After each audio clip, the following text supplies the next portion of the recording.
Hi, everybody. Today I'm with Dmitry Dragilev, and he is the founder of an amazing company called JustReachOut and also a very successful entrepreneur.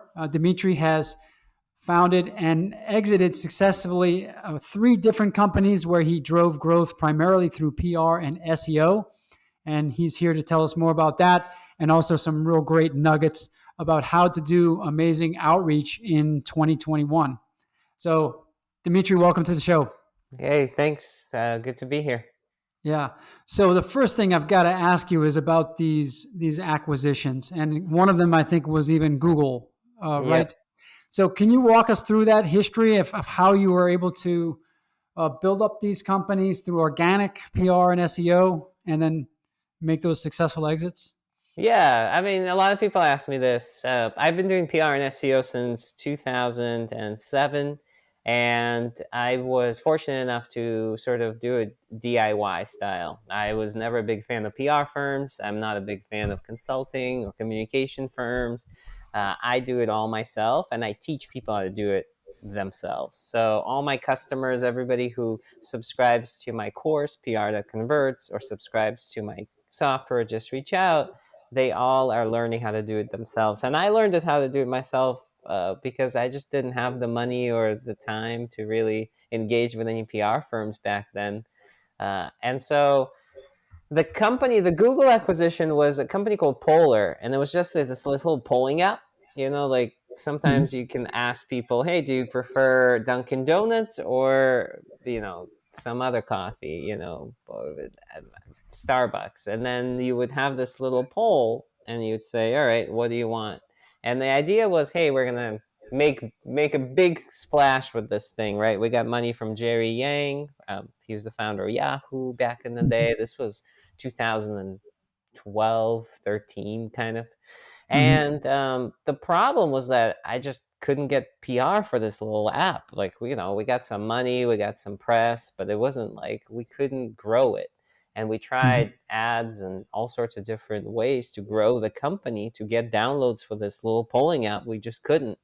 And what I did is I went to different news outlets, and I used to troll the site called um, Tech Meme, and it's still Oh yeah, around. It's sort of like a big site. It's like, I don't know, would you say like a mecca for journalists, and I don't know, anybody I who's into remember. like, I remember remember Tech? TechMeme. Yeah, back in the day, Yes, that was the place to go to find the tech journalists exactly. It's and like, to so socialize. anybody who's listening and doesn't know what we're talking about, it's like one headline, and then you get a ton of little, basically outlets that have covered that same headline. So you'll be like, Apple acquires startup Wix, or I don't know, whatever it is. Facebook in talks to acquisition this, and then you'll have all these outlets right underneath it. So you're like, oh, cool, like all these people Yeah. covering the same thing. And so literally, I would be like, oh, what's better, Xbox 360 or PS4? That was the big like thing back in the day, and so I saw that headline. I'm like, I'll create a poll on my little app. So I'd sit there and I'd create like a controller for PS4, the Xbox 360, games, whatever it is. Like, I didn't know much about it. I'd just read up on it, create a little poll, promote it a little bit on Twitter, and then pitch it to Mhm. every journalist who's covered the topic and be like, hey, I have some data around Xbox versus Uh-huh. PS4.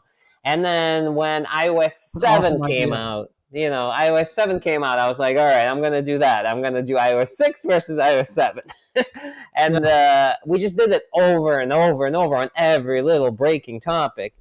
And I just, made it my job to ping every journalist to let them know about the data. And so they started including us. And that was the genesis of how we started growing. There's a lot more that we had to do to really make it to 40 million page views and get acquired by Google. But Mhm. but that was sort of the idea that we worked on. Is that 40 million page views per month? Per month. Yeah, sorry. Yep, per Wow. month. Amazing. And a page view, just so you understand, so we had a poll. So anytime somebody looked at a poll page, like an actual page that had a poll on it, and Mhm. clicked anything on it, then that would count as a view.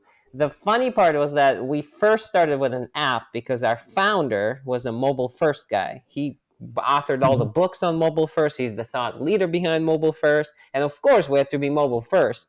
Wait, When who is that founder? What's his name? Luke Wroblewski, Luke W is his name. Okay. He if you look up mobile first, he's like the author on the first books around it, like Okay. early, like 2000, you know. Wow. Okay. And so anyway, and so he's a big thought leader in the design space. And anyway, he used to just travel and speak for a living and write books. Mhm. And now he works at Google. He's worked at Google since 2014. But yeah, it was funny. We started as an app, and now we had to transition to a web. I have a funny little side story. I joined Google in 2014, probably around the same time as the Oh, mobile first pioneer. And I remember that was the key narrative from probably 2014 to 2016 was we have to get the web to think mobile first because the usage of the web and the usage of search as well was shifting very fast over to mobile. And actually, it was more than just a narrative. It really was an existential threat to Google's business if they could not migrate searchers from desktop and laptop over to mobile. Then people would just stop searching and they wouldn't build habits to search on mobile the way they did on desktop. They would just use apps and then Google, that was an existential threat to Google's business. So the mobile mm, first narrative, they were beating that into our brains those years, 2014, 2015, 16. I wow. remember that really well. Yeah, now it's everything is mobile. You know, they Yeah. front up the page speed insights about what the Mhm. grade on your website, how well Yeah. it performs technically. That's mobile first, you know. Yeah. Yeah. Well, that's great. Um, I'd like to talk specifically about now what you're doing with Just Reach Out, and I think that outreach is something that has always been relevant, even before the web. What are some of the best practices now, and particularly for a SaaS company that might be interested in getting their name out there, both for potential users and for potential investors for future fundraising? What advice would you give to a SaaS company that has just overlooked their outreach and their PR efforts and really need to step it up? What advice would you give them? Well, I would say anybody who's starting out, you've never done PR, you don't know what is going to help you get press. Maybe you have some story like you got funding, or maybe you have some big name person who's on your board now, or something like that. And you think for some reason that hey, you deserve press. Or you can go out and you can ping journalists. Ping, I mean, email them, message them on Twitter, message them on LinkedIn, use a service, whatever you want. But you can Mhm. ask them, hey, I have Jeffrey Katzenberg, or I have, I don't know, some big name star joining my board. You've covered him before. Would you be at all interested in covering him again now that he's on our board?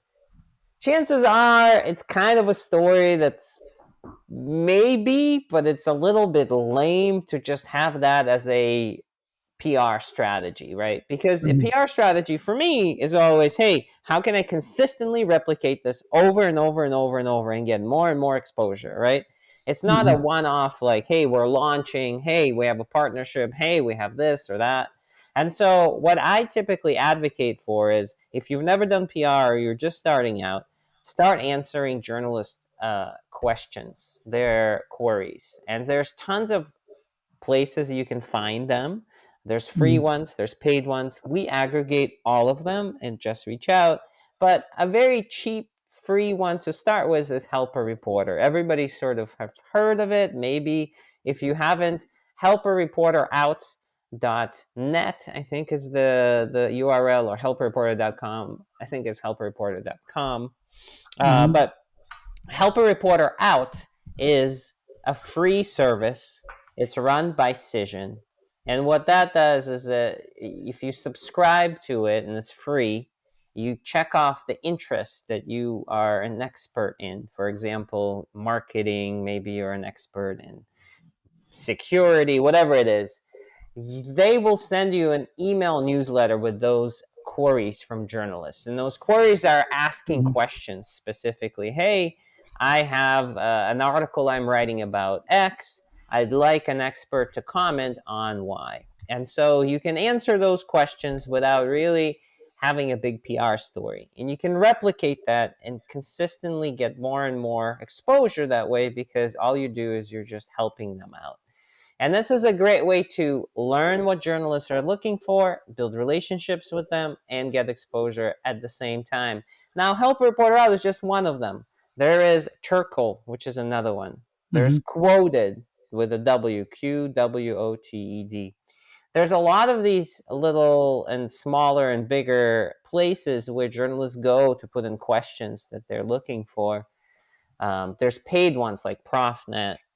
So, I mean, Mm-hmm. we've been around for a while, so we have partnerships with most of them. But if you're just starting out, I would start there. Start answering questions from journalists, and then Mm-hmm. there's multiple levels higher that you can go from there. If you already Yeah. got some credibility. So yeah, answering questions and just getting on their radar screen, trying to help them out so that they would be open. They would be open to featuring you when you actually do have something press worthy to And say. it's Right. easy. And if anybody's listening to this and they're like, Dimitri, I'm not sure. Like it's been like, I don't know, 10 minutes, and this is the first tip that dropped, and this is good, but I need more. Like I can't really do this myself right now. This is not very practical or actionable. Well, I have a template that gets 80% open rate. We've had 5,000 customers on Just Reach Out pitching. We've sent north of 5 million emails. I know the templates that work, which don't. The template I have is public. It's on our blog. If you are ever unsure of like, hey, I don't know how to respond, or hey, how should I do this? Just email me. I will send you this free template. You don't even need to sign up for anything. You don't need to sign up for my newsletter. You don't have to do anything. You just look at the template on my blog, Mm-hmm. copy it, adopt it, respond. So there should be no ifs and buts about doing this. If you're Yeah. listening to this, you should be dedicating 15 minutes a day just to get a little bit of that going for yourself. Yeah. So 15 minutes a day, you think that you can actually move the needle if you're very Well, I focused? mean, I would say more, but the thing is, what happens psychologically, and I've been through this so many times with most of my customers, is you try something, and if you don't get an immediate response back, most of us just want that thing really fast because we're so used Mm-hmm. to it these days. We need something immediate, right? And if there's nothing positive coming out immediately, then we drop it. We do less and less and less. And so I say start with 15 minutes, graduate to 30 minutes a day, and between 15 and 30 minutes a day consistently, you'll get one or two hits. It could Mm-hmm. be it might take you weeks, maybe 2-3 weeks or something like that, but the Mm-hmm. minute you get a response back saying, hey Paris, yeah, I'd love your response, this is great, I'll feature it in a few weeks, then you're going to spend an hour right on it a day, because now you got something positive. So I say invest Mm-hmm. 15 to 30, because that's easy for us to do without getting that positive response back. And then once you get that positive response back, then naturally you're going to gravitate to it. You're going to do more work on it, right? Mm-hmm. And that's just one thing that you can do. There's other things that you could be doing, if you wanted to really fully engage with it. What I typically find people saying is, hey, I run a small business, a small startup, a SaaS. Maybe it's a mid-size, but we just don't have time to do this. We don't have resources to do PR. And it's really, I'm going to need to hire somebody for it. And it's really not the case, right? What I'm saying is you should engage in it yourself, do some of it yourself, get it going, and then you can hire out and get other people to help you. And so what I'm trying to do is get people in it, doing it themselves for 30 minutes a day, getting Mm-hmm. some publicity. Yeah. I noticed that some of the tools in the toolbox for Just Reach Out are things like getting unlinked mentions and going after broken links. Do you still believe that links are still an extremely important part of Google's SEO ranking algorithm? Absolutely. Mm-hmm. Absolutely. That has not changed. I mean, there are I've done SEO since even earlier than PR, like 2000 2006, 7 was when I was introduced to PR. I was thinking about SEO before that because I have a computer science background, and I also have a marketing degree, and I've done both. But Hmm. I was very technical back in the day, and so I used to analyze links and their capacity to rank. Earlier in the days, like in 2005, 2008, 2010, it was a very much link driven game, and the Hmm. type of links didn't really matter as much for Google. I could get maybe 4 links on any, let's say, a domain that's over 6 months old, and I could rank number one for a very, very high quality, big volume keyword like wine in United States or something like that, or Hmm. Chateau, I don't know, Bordeaux, best Bordeaux for 2022 or best Bordeaux to buy. I could probably rank very easily. Nowadays, links matter, but not quite the same way. It's Hmm. definitely a link driven game. Like, you can rank with links, but there's so many other things preventing you from doing this, right? So domain authority of the site that's linking to you really matters. Hmm. How clean of a link profile do they have? Do they have Hmm. very odd links pointing to them? Do they link out to a lot of places? Is it the quality of that domain, right? And so Hmm. anything that's linking to you, it needs to be a very clean, authoritative, domain. And it's hard right now, because a lot Hmm. of people are starting to do all sorts of link partnerships and trying to link out to lots of different people. In exchange, they get links. And so Hmm. links definitely help rankings these days, but there's other aspects that are involved now. There is a lot of technological improvements that you need to do with your site to make it look snappy and fast on mobile. Hmm. There is usability metrics that you have to take into account that Google reports to you now. There is also readability, like how long does the customer scroll through your content, consume it. Those are all the impacts of these things. And link placement, link anchor, where is it placed within the article? What kind of words appear before and after it? How Hmm. many links does this article have in general compared to your link? Hmm. All these things. So the algorithm has become much more sophisticated. I still do the same work I did in 2005, but in my mind, I'm not just going after links. I know that I have to take all these aspects into account to Hmm. successfully rank high on Google. But that's primarily my job, is Yeah. to get people to rank. And of course, there's an SEO benefit, and you always would rather have the link than not have the link. But what about the instances where the journalist just has a history of not providing a do follow link, but they will give you a mention, and the audience is there? I mean, is that typically still worth pursuing So hard? I'll the small disagreement. So I would say it's not always good to have a link than not to have a link. I actually go after sites and I ask them to remove links to my blog and to my sites if the site I think is spammy or crappy. So Hmm. a spammy or crappy site might have, oh, I don't know, 20 links in an article, or maybe they're linking Hmm. out in places where a link doesn't really deserve to be. Like, if you Hmm. ever pay close attention, you'll find that some blogs link out in a place where it doesn't really need a link. Like, it just Hmm. doesn't really matter if there's a link there, right? They'll link out like a very generic, like a marketing communications or something like uh, marketing tools, and it just randomly links to another site where in the context of that article, it doesn't really matter if there's a link over. It's not a reference to anything. It's not a Yeah, data reference, nothing. And so that reeks of a paid link, doesn't it? it reeks of a paid link, and then it really it spells out crappy site, spammy site, get me out of here. And Hmm. so I go after. I have an assistant that goes and looks at everybody, all the incoming links to us, and we reach out and say thank you for linking it to us. Please remove the link. We really don't really want a link from your site, but thanks anyways. So that's one thing Mhm. that I always say. But in terms of getting a link that's not follow, it's fine. I'm a big proponent of follow or do not follow. It doesn't matter to me as much.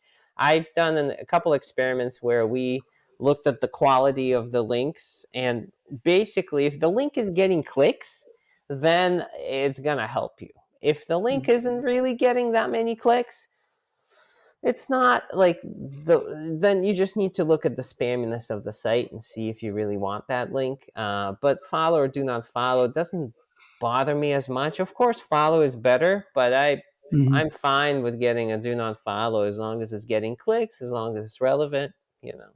Yeah.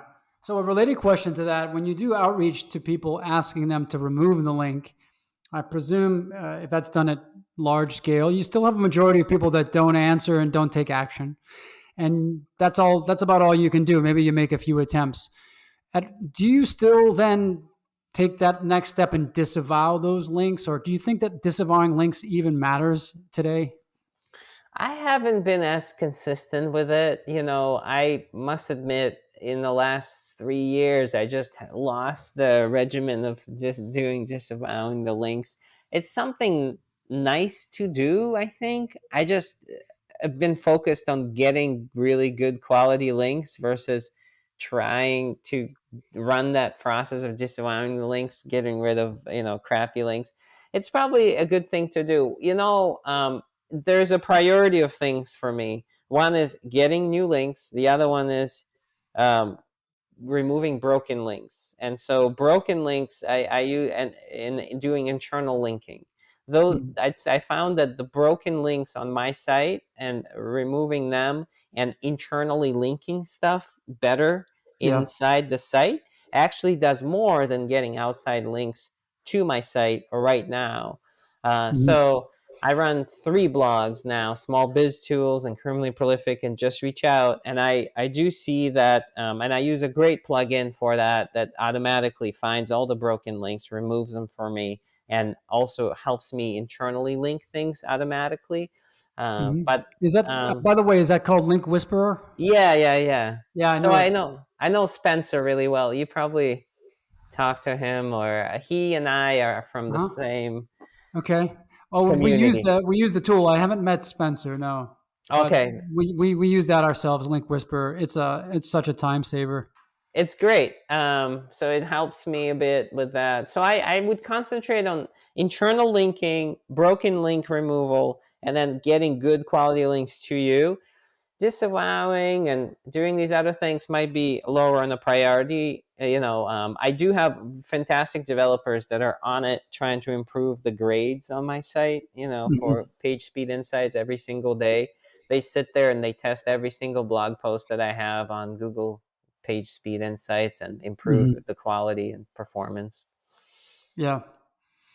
I So think that's a whole that third new aspect of site performance, especially in mobile performance, is now, I believe, a major set of ranking factors. yeah, they Um, just Google Search Console. If you go to Core Web Vitals, you'll yeah. see there's tons of things that it shows for you, and they'll even break down this year in version 8 of the Lighthouse calculator, which Hmm. is a calculator that Google uses to grade your site. That's how Page Speed Insights runs. They actually showed you which of the subtasks of each grade move the grade higher. And so that was a big thing. So like, say you had a score of 60, you're like, well, what should I fix? Should I fix the largest content painful? Should I fix the JavaScript, the DOM? And these are all technical jargon that people probably might not understand, but these are different tasks that the developer would be tasked with, right? And Hmm. so now if you say, hey, do this one, and it only moves the needle up this much, you're like, hey, I just spent $1,000. This guy fixed it, but my grade only went up that much. And what happened? Until now, we didn't know what moves the grade higher. Now we do. It's like, hey, fix this one. And then if you fix this little part, like CSS or whatever, then it moves the Hmm. grade higher, Yeah. Yeah. So, yeah. Hey, Dimitri, what is your take on all the latest Google algorithm updates from the last couple of years where we generally, as marketers, we were given no information, and we've had clients see traffic shoot up and also fall off a cliff as a result of some of these updates. They generally, Google gives us some hints about them, but they're much less transparent than they were in the old days, where the old days you had these infamous updates like Google Panda and Google Penguin. How can, particularly, how can a SaaS company that really wants to generate and grow organic traffic, how can they, you know, protect themselves against these algorithm changes that might dramatically affect their traffic overnight? Yeah, good question. That so we see a lot of analysis of these things, right? Like people love to just discuss and talk it to death. Like, oh, this algorithm meant this. There's grades that people assign to them, severity. Even Moz has a whole like weather thing where it's like Yeah. stormy versus not. People go nuts with it. They absolutely go nuts. I always say, in terms of content, I think Google is focused on figuring out where is the best quality authoritative content that they can show for a given keyword. And so I don't typically do anything shady, and I try not to suggest people do anything odd or weird with their content in terms of promoting or linking to it. I firmly believe that if you create very, very high quality content, you will end up, ranking for it. Now, it can't just be great content, right? It has to be epic. It has to be something that is earth shattering, right? It cannot be sort of kind of like everyone else, but a little better. And that's what I think people go wrong is they'll create content to rank. They'll say, hey, I'll get enough links to it. This is good content. This is great content. But the thing is, you need to consistently improve it, right? So when you publish it, and you need to add to it. You need to add examples, infographics, videos. You need to add stats. And the thing is, what Google likes to see, it doesn't like to see new content consistently on your blog. It likes to see you improve that same piece of content over and over and over and over again and promote it in different places and go after other people and get them to promote it and insert their quotes into it. And so what I would do as a SaaS company is just like have 3 or 4 or 5 blog posts and consistently make them better and better and improve them and remove things out of them and add infographics in them and put other stuff in it. And then when you expand your team, maybe you'll have 5 more that you're going to be, but they're epic, right? You're going to like, to this day, I wrote this article in 2017 on how to, I got Pipedrive to rank #1 for the word sales management. And that's still the biggest keyword for them. They get like all their leads from it, right? They outrank Sweet. Wikipedia, the word sales management, right? And I wrote this big case study on how to do it on Moz. And to this day, Moz runs ads on my case study from 2017. Moz runs ads on my article from 2017 because it's just so good, right? And I consistently improve it. Like I'll tell them, hey, this is no longer relevant. Can you edit this part out of my article? Can you add that in there? So it's still relevant. And so content like that would just teach people consistently, revising it. I think that's how to protect yourself from being downranked and your ranking shifting. Because what happens is Google just gets better at figuring out what is really evergreen content that deserves to be there consistently, that's driving value for people. And most content just expires, like it just is old, it's outdated, it's not good content a year from now. So make your content evergreen, truly evergreen. Improve it again, and then promote it and Yeah. keep doing that. And that's how you stay on top, I think. Yeah. Hey, do you think there's ever a good reason to de-index, to no index a piece of content when it's just not, there's really not an opportunity to upgrade it? I mean, maybe it's just, it has no, it never was evergreen. It was a news story about Absolutely. something. And Absolutely. Yeah, go ahead. Sorry, keep asking. yeah, because we've seen a lot of success with these types of content audits and actually just really reducing the amount of content that Google is indexing and consolidating it. So Google actually crawls less, but spends its crawl budget on the best content. Spends more of its crawl budget on the best content. Do you think that's a good strategy? It is. I personally, my blog, Criminally Prolific, I started that in 2013. And so 2019, I had close to 150 articles on it.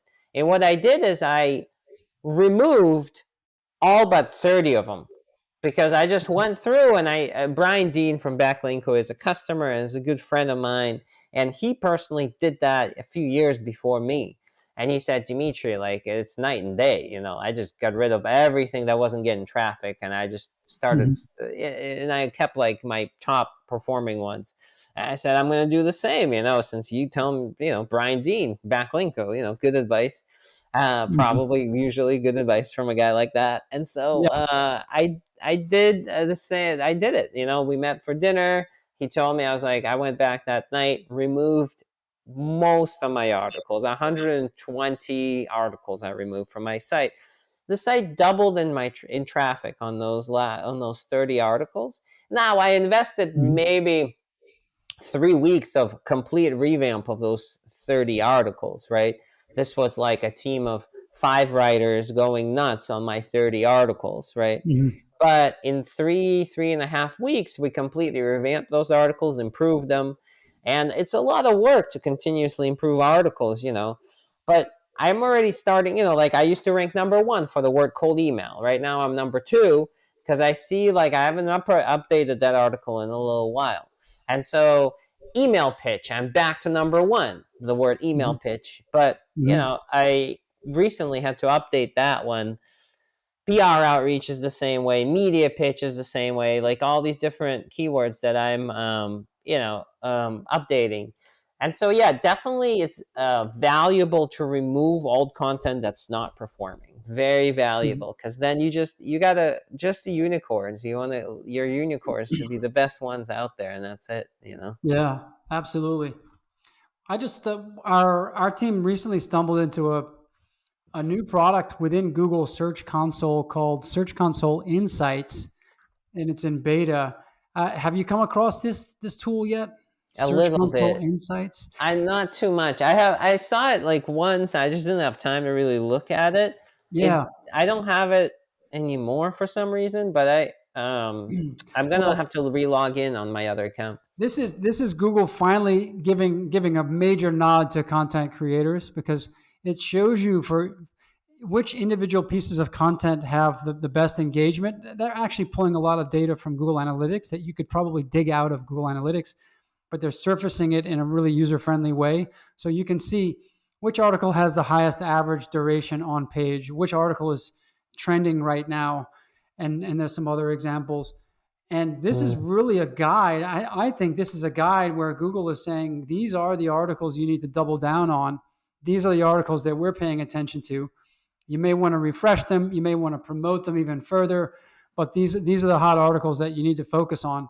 And not only focus, but maybe even iterate or pivot off of those. And if you have a so-called pillar page and it's doing really well, then you might want to start building some other cluster pages around it if it's trending. But this is really the first time Google is giving very direct feedback on content engagement inside of Search Console. And I think that this is Google's telling us what you just told us, Mm. which is that we don't want you to publish 10 articles a day on just whatever and just crank out content. And it's not a volume game at all. We're going to show you the stuff that is doing well or it's trending and the topics are trending. Focus there. We're going to show you where you should focus your efforts and improve this content and maybe advertise some of it. I think they wouldn't mind that either. Instead of always just trying to put all of the emphasis on new content, new content, new content. And I think a lot of even within SaaS companies that are getting into content marketing, I think their first mode is we need to produce 2 posts or 3 posts per week or 5 per week. And we need a lot of keywords and we need to just go after it and execute it. But once you reach a certain point of critical mass and you're doing well, I think it's equally important to just to do the housekeeping and to clean up, to remove some of the stuff and to keep updating the stuff that's working well. Yeah, I do something called a Mechanical Turk, Amazon Mechanical Turk. And what I do is I create a task on there, like read my article, like find my article using Google, then read it. And then it's a series of questions about the article, like what is the best way to do this, or something they should have learned from my article. And I have them spend maybe 3 to 5 minutes on my site. It improves, of course, Google sees the traffic coming in. It helps to see some traffic going to your blog, but it also gives you a lot of insight into how people perceive your article. They understand it. Do they understand Mhm. specific points that you're trying to communicate?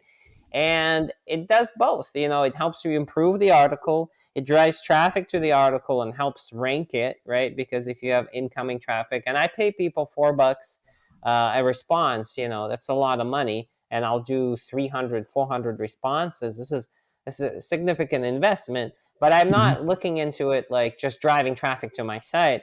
I'm paying $4 for a person to find my blog post through Google, then engage with it, read it, then answer some questions and tell me how to improve the article so it's more readable, so it's easier to understand, more usable kind of Mhm. experience for people. So I do a lot of that work to find out these things about the article, because a lot of times, like, I'll see something like that at Google, and I'm like, all right, this article is doing well, but I don't really exactly know how to improve it. I might have some ideas, but I'm not the reader. I don't really know, right? And so this helps to help rank it, and at the same time get some feedback. Wow, that's an awesome tip, and it's maybe that money is more well spent than just putting it, let's say, on promoting, pay per click platforms. Yeah, don't Uh, don't do those. Those are just, they'll optimize the hell out of it. They'll get you the most clicks. Some of those clicks will be bots. It'll be like a weird whatever spike of traffic, and then it'll just go mhm. down. And it doesn't really help anybody. You just spent like $1,000 or whatever. With Mhm. Mechanical Turk or like user test, I don't know. There's like other platforms, but I like Mechanical Turk. It's easy. It's Mhm. like you give them all these questions to answer, and they need to answer them before they get their money, and it's real people, and they have to spend up to a certain amount of time on the site kind of reading it to understand it, really. So it Mhm. becomes a, yeah, it helps drive traffic, it helps ranking, of course, but it also gives you ideas on how to improve the article. Mhm. So yeah, Well, that's gold. Yeah, I've never heard of that approach, but I love that. pretty good. I know where the time is running out for us, but I have one more particular question about Sure. your content marketing workflow, and that's the stuff that happens before the content is produced. And here at our agency, we have a pretty detailed process of what we call a content brief. And there's as much effort, maybe more effort, that goes into that than actually the writing of the piece itself, because it's all the research, and not just an outline, but a very clear set of guidelines for the writer for which subtopics should be included around the core topic, where the links need to be placed, external links, internal links, calls to action, and all that stuff. What kind of process do you have of prepping your writer, the subject matter expert, prior to them sitting down and writing? Yeah, so they're actually involved in the keyword research before that. Mhm. So we do keyword research together with the writer. Usually they're not doing the research, but they are in line with my sort of idea of what the keyword will be. I use something called Market Muse. I don't know if you've seen that platform. A good Yep. friend of mine runs it. He's the CEO, Aki. I've followed that company since the very inception. We were neighbors in North End, and so we're still very good friends with Aki at Market Muse. Market Muse does really good topical depth analysis, and what that does is, for any writer who's writing content, they need to know what topics is your competition covering topically, topical depth. Like, say, you start at the very basic term of like content marketing. What are the subsets of that? There's SEO, there's keyword research, there's writing, all link building, all these subtopics, right? What are the subtopics that are being covered by your competition, who are ranking 1, 2, 3, 4, 5, that, and what is the score for them? Like, how topically deep are they, right? and how Mhm. topically deep do you need to be to outrank them topically, right? Mhm. This is what this tool does, Market Muse, and it's really good. Um, in actually, I think it's the best tech in the space. There's some competitors that claim to be somewhat close to them. They're nowhere close to them. I in my opinion, ClearScope. I've looked at that for a number of years, just kind of a spin-off app, and some of these other ones I'm not a big fan of. So anyway, my process is with the writer, analyzing topical depth of your competitors, weaknesses of your competitors as well. Weakness might be the Mhm. content is dated, the content is not topically deep enough, the content is usability really sucks. Whatever it is, there's multiple issues probably with the content. So I usually analyze that together with the writer. We have a topical depth analysis that they usually use to write the brief, and they're also involved in the keyword research. Basically, when I talk to the writer, I'm like, all right, if you're going to court tomorrow, you're going to present a case saying, hey, your article is better than all these top 10 on Google. What are the Mhm. reasons why? Like, what are going to be the real reasons why we're going to make this argument and win, right? And we're going to make a really good case. We need to, right? And so we really need to point out specific, like real problems with the content that's ranking, and then we're going to address them in our article. And so as long as we do that, we're Mm. good. But there's a Yeah. lot of that prep that goes into it, the topical depth, the keyword itself, then weaknesses, and then what's wrong with it. We kind of have to do all that thinking together with the writer, and we have to be on the same page because we just Mhm. can't crank out a random article that's like on topic and is thorough and is Mhm. 5,000 words. It's just, Yeah. Yeah. it doesn't work. It needs to address them. And then after they write it, we sit down again. Like we each read it. We sit down and I read it and I'm like, all right, what were the weaknesses? What were the problems with it? Did we really address them? And how well did we address them? Well, for this weakness, we really, nailed it, right? For this one, I don't know, maybe. For this one, we kind of did it. And so you don't have to do all of them, but you have to have a plan because remember, you're going to be updating it every week. So you can be like, Mhm. all right, this will be the first version I put out. It's going to be like grade C. Then the next Mhm. version is going to be B minus. That's going to be in a week. Then in a week and a half, maybe B plus. And then we're going to keep moving that way, right? So you're not Mhm. going to address all of those problems and weaknesses right off the bat. You're going to be addressing them with updates going forward. So that Mhm. writer is committed on this article for like 4 months. Yeah, I think that's a really, really important point that you just made, Dimitri, which is that when you publish an article, that's not the end of the process. That's the beginning of the process, isn't it? Because you know that you're not just going to publish it and let it sit there for the next 3 years, but that you're coming back even a week later with new stuff and you're going to be looking to do lots of frequent updates and improve it. And I think that's a whole different mindset for a writer and for content marketers. Most people are not thinking like that, I believe. Yeah, I'm trying to teach people to think that way more. It's like a product, more or less. So, like, Yeah, you're constant launching improvement. like a mini SaaS or whatever. And so you don't Hmm. want to have too many of them because you just can't manage that many, right? And so Yeah. it's like a little investment you make into a SaaS company where you're like a co founder. And now you need to continuously improve that product to keep it working. So, Oh yeah. You know this thing about topical depth. I think about it almost if I were to draw a picture, it would be a series. It would be a big Venn diagram with lots of bubbles overlapping. And in the space where all the circles are overlapping, these are the top 5 ranking articles. Let's say that area where all those circles are overlapping are the must-have subtopics. I mean, you cannot publish without those subtopics. And then all the other stuff where you have what you would want to do is literally draw a circle around the entire Venn diagram and comprehensively capture all the subtopics that Google is showing you. We're ranking these pages that cover this subtopical depth. This page that's ranking number one's got doing the best job of it, but this page number two has got a few other things. And I believe what you really want to do is you want to fill in all those gaps in that Venn diagram, and that is how you can actually demonstrate to Google, if Google is the judge in that court of opinion that you're presenting that evidence, you want to say, look, I mean, this is ranking. Site number one did this, and site number two's got this bubble, but we've got it all. We've drawn the circle around the whole thing. Absolutely. There was a great case study before we end this. I want to tell you, I worked on and heard about this from Dan Shore. Mm-hmm. Hearing aids was a big, he wanted to rank for hearing aids, and the company was Healthy Hearing. And so to rank for hearing aids is the volume of like 300,000 a month, right? They had to cover every single thing underneath hearing aids. So let's say hearing aids batteries, hearing aids underwater, hearing aids, for seniors, hearing aids insurance. And they Mm-hmm. took maybe 3 years to cover every single subtopic underneath it and do a very Mm-hmm. good job at covering it. And eventually, after 3 years, they started ranking for the word hearing aids because they were the Mm-hmm. most thoroughly depth content out there.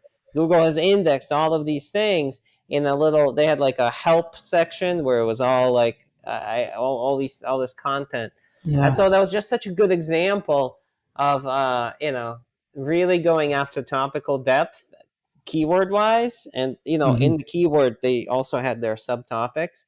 But I like to think that way. I want to be the best for PR, whatever it is. Then you got to go Mm-hmm. after every single one underneath. Yeah. Well, Dimitri, this has been great. I know you've got to bounce, and we could probably go on for hours and geek out about this stuff. It's really Yeah, interesting for me too, and I hope we can have you back on at some point and continue the yeah. conversation. I'm happy to So come on for part two or just connect and chat about it. I love talking about this stuff. yeah, yeah, it's great. Well, look, where can people find you, and where can they find Just Reach Out if they want to take the next step? So, reach criminallyprolific.com is my site, the blog, and it has links to everything that I do, all the tools, all the courses, everything is there. Hmm. So you just check out criminallyprolific.com. But if you want to go, just reach out. Justreachout.io is the URL for that. Awesome. Well, thanks for spending the time with me, Dimitri. I really enjoyed it. Look forward to the next chat, All and right. look forward to staying in touch. All right. Sounds good. We'll All follow right. up on LinkedIn or email or whatever. Absolutely. All right. All Take right. care. Bye.